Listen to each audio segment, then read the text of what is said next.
हमारी छोड़िया छोड़ो से कम है क्या। विनेश फोगत বিশ্বসেরা জাপানি রেসলারকে হারিয়ে এখন ফাইনালে পৌঁছে ফের সেটাই প্রমাণ করলেন তিনি। তবে তার খারাপ সময়ে যদি পাশে না থেকে থাকেন তাহলে আজ তাঁরই সাফল্যের পর ভারত কন্যা বলে গর্ব করার অধিকার কি সত্যিই রয়েছে? রাস্তায় যখন দিনের পর দিন মেয়েটা অধিকারের জন্য সম্মানের জন্য লড়াই করছিলেন তখন তার পাশে থাকলে তবেই আজ তার এই সুদিনে আনন্দের ভাগিদার হওয়াটা গর্বের। সেদিন বিনেশ সহ আরো কত খেলোয়াড়রা ফেডারেশনের শীর্ষ কর্তার বিরুদ্ধে মুখ খুলেছিলেন, আর আজ ভারতের সেই ছেলেমেয়েরাই ভারতের হয়ে অলিম্পিকে দাপিয়ে বেড়াচ্ছেন। না, এসবের পরও তাদের দেশের প্রতি তাদের ভালোবাসায় বিন্দুমাত্র ছেদ পড়েনি, বরং দেশপ্রেমের প্রকৃত অর্থই বুঝিয়ে দিয়েছেন তারা। আজ অলিম্পিকের ময়দানে দাঁড়িয়ে বিনেশ প্রমাণ করে দিলেন শেষ মুহূর্ত অবধি কিভাবে দাঁতে দাঁত চেপেই লড়ে যেতে হয়। বিশ্বসেরা জাপানি প্রতিপক্ষকে শেষ 10 সেকেন্ডেই চুরমার করে সেমিফাইনাল, আর তারপর কিউবার প্রতিপক্ষকে হারিয়ে এবারে ফাইনালে।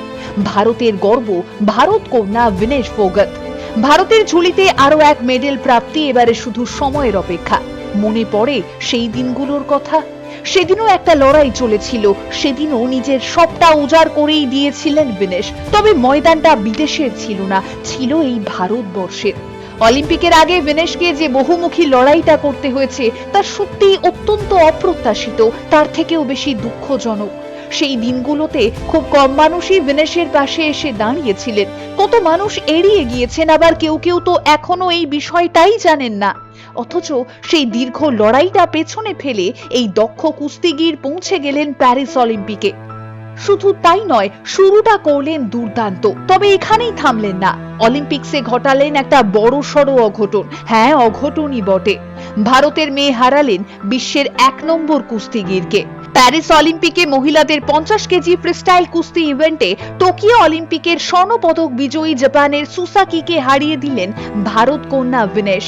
পৌঁছে গেলেন কোয়ার্টার ফাইনালে, আর সেমিফাইনালে কিউবার কুস্তিগিরকে পরাস্ত করে অলিম্পিক ফাইনালে নিজের জায়গা পাকা করলেন এই ভারত কন্যা। ভারতের নামে নিশ্চিত করলেন রূপো, আর এর পাশাপাশি গড়লেন এক নতুন রেকর্ড। হ্যাঁ, বিনেশই প্রথম ভারতীয় মহিলা কুস্তিগির যিনি অলিম্পিক্সের ফাইনালে উঠলেন। আজ পৃথিবীতে ক্রিকেট বলতেই প্রাসঙ্গিক হয়ে ওঠে ভারতবর্ষ, কারণ 140 কোটি মানুষ ভালোবেসে গুরুত্ব দিয়ে ভারতের মাটিতে ক্রিকেটকে একটা আলাদা জায়গা করে দিয়েছেন। আচ্ছা, আমরা কি পারি না বাদবাকি স্পোর্টস ইভেন্টগুলোতেও এই খেলোয়াড়দের পাশে দাঁড়াতে, তাদের উৎসাহ দিতে, তাদের সংগ্রামের দিনগুলোতে তাদের ভরসা জোগাতে? তারা যে দিনের পর দিন এভাবে পরিশ্রম করে চলছেন, তার বদলে তো ভারতের নামেই পদক ছিনিয়ে আনছেন। আমাদের দেশের সকল খেলোয়াড়রা আমাদেরই তো গর্ব, এই ভারতেরই তো অহংকার। আজ বিনেশের কাঁধে ভর করেই আরো একবার বিশ্বের শ্রেষ্ঠ আসনে ভারতবর্ষ সোনা জয়ের স্বপ্ন দেখছেন সকল ভারতীয়।